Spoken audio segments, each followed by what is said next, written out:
Welcome to Dharani TV. ఈ రోజు news updates ఏంటో చూద్దాం. తెలంగాణ రాష్ట్ర విశ్వకర్మ మనుమయ సంఘం వారు నాకు ఇచ్చినటువంటి పిటిషన్ను మీ ద్వారా ప్రభుత్వానికి నేను అందజేయాలనుకుంటున్నాను అధ్యక్ష. ఇందులో ప్రధానంగా వడ్రంగి మరియు కమ్మరి సామాజిక వర్గానికి సంబంధించినటువంటి మిత్రులు ఉంటారు. వారందరూ కూడా ప్రధానంగా మరి చేతి వృత్తుల మీదనే ఆధారపడి జీవించేటటువంటి వారు కాబట్టి ఈ సంవత్సర కాలంలో ఈ కొత్త ప్రభుత్వం వచ్చిన తర్వాత మరి కర్ర కోత మిషన్లకు అనుమతి ఇవ్వలేదనేటటువంటి అంశాన్ని వారు ప్రధానంగా రేజ్ చేయడం జరిగింది అధ్యక్ష. కాబట్టి వీటికి అనుమతి ఇవ్వాలని చెప్పి ప్రభుత్వాన్ని మేము కోరడం జరుగుతూ ఉంది. అట్లానే విద్యుత్ సబ్సిడీ ప్రస్తుతానికి 50% గౌరవ ముఖ్యమంత్రిగా కేసీఆర్ గారు ఉన్నప్పుడు ఇవ్వడం జరిగింది అధ్యక్ష. దీన్ని పెంచి 100% ఉచిత విద్యుత్తును అందించాలని చెప్పి వారు అడుగుతూ ఉన్నారు అధ్యక్ష. దాన్ని కూడా మేము ప్రభుత్వాన్ని కోరుతూ ఉన్నాం. అట్లానే ఉచిత కార్పొరేట్ వైద్యానికి సంబంధించి వారు రిక్వెస్ట్ చేయడం జరిగింది అధ్యక్ష.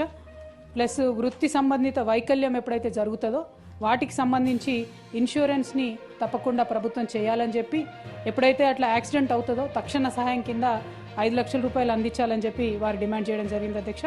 అట్లానే తక్కువ వడ్డీకి రుణాలు ఇవ్వాలి.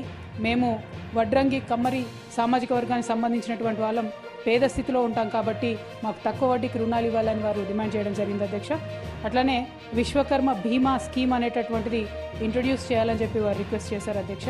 అదేవిధంగా 10 అడుగుల కంటే ఎక్కువ ఒక కర్ర ఉన్నట్టయితే అధ్యక్ష దాని ట్రాన్స్పోర్టేషన్ మీద ఇబ్బంది ఉంటుంది, రూల్స్ ఉంటాయి. కాబట్టి ప్రత్యేకించి వడ్రంగి వారికి మరి ఆ వెసులుబాటుని కల్పించవలసిందిగా వారు రిక్వెస్ట్ చేశారు అధ్యక్ష. అది మీ ద్వారా గవర్నమెంట్కి మేము అడుగుతూ ఉన్నాం.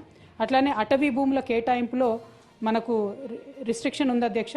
ప్రతి మండలంలో రకరకాల రిస్ట్రిక్షన్స్ ఉన్నాయి కాబట్టి 250 హెక్టార్లని టేకు అట్లనే జిట్రేగి చెట్లు ఉండే దగ్గర పెంపకానికి ఇవ్వాలని చెప్పి వారు రిక్వెస్ట్ చేస్తున్నారు అధ్యక్ష. దాన్ని ప్రభుత్వాన్ని మీ ద్వారా రిక్వెస్ట్ చేస్తూ ఉన్నాం. ఇక చివరిగా అధ్యక్ష, ఇప్పుడు ఇండస్ట్రియల్ పార్క్ల గురించి గవర్నమెంట్లో డిస్కషన్ అవుతూ ఉంది కాబట్టి ఒక ఫర్నిచర్ అండ్ ఫ్యాబ్రికేషన్ హబ్ని సపరేట్గా మా కోసం క్రియేట్ చేసినట్టయితే వడ్రంగి మరియు కమ్మరి మిత్రులు ఇద్దరికి కూడా ఫర్నిచర్ చేసుకునే దానికి అవకాశం ఉంటుంది.